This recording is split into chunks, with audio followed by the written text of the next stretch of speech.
Today I'm going to be talking about how wastewater can be used to forecast health risks in rapidly growing cities.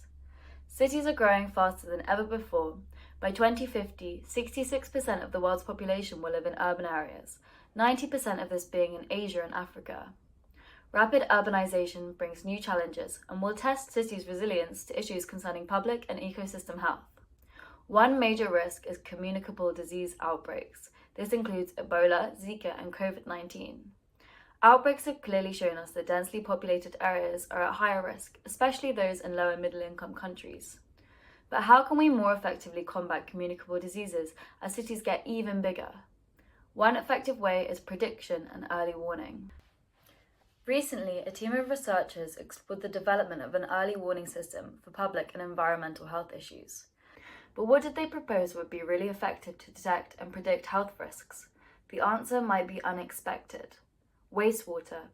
Wastewater was used during COVID-19 to track community infection and to identify hotspots in different areas.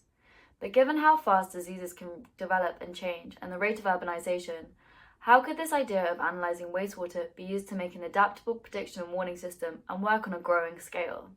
This research proposed the idea of a digital urban environmental fingerprint platform, or DUEF, which analyzes wastewater and other important factors for prediction and warning of diseases. Here's the breakdown.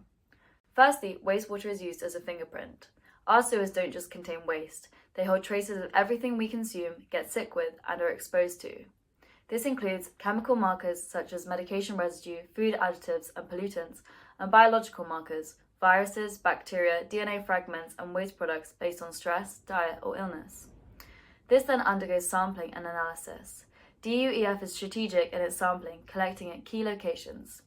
Then uses advanced techniques such as genetic sequencing and chemical analysis to identify and quantify markers in samples. But to have an effective prediction and warning system for communicable diseases, wastewater sampling isn't the only factor taken into account. The DUEF is based on 4 pillars. The first pillar is the environmental fingerprint, made up of those biophysiochemical markers taken from the samples of the wastewater that we just talked about. The second pillar is the socioeconomic fingerprint, incorporating poverty, population density, and infrastructure to determine which populations are more vulnerable. Community engagement and Indigenous knowledge is utilised to ensure key priorities of communities are met and high engagement in risk reduction initiatives. The third pillar is statistics and modelling. Through data analysis and mathematical modelling, supercomputers can simulate cities and turn all this data into predictions about disease risk or pollution trends. The fourth pillar is information systems, which combine the data and modelling to produce insights which are communicated with key stakeholders such as governments and citizens through apps and websites.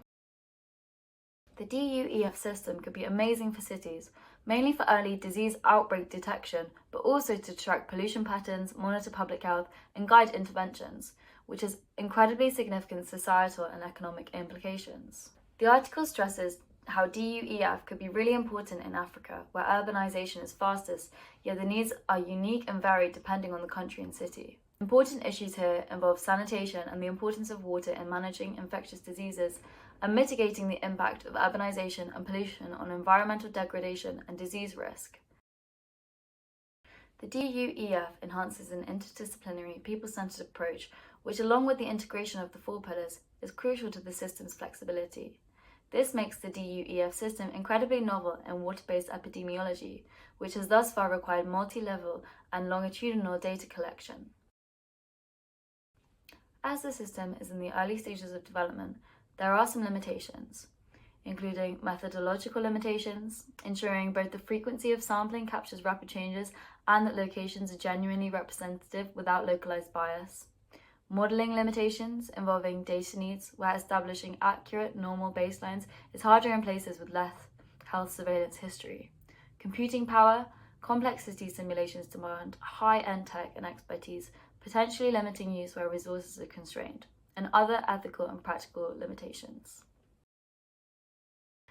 Despite limitations, the DUEF system is an incredibly promising and exciting system that could be used to create a huge positive impact in detecting diseases and facing the challenges of vastly growing cities.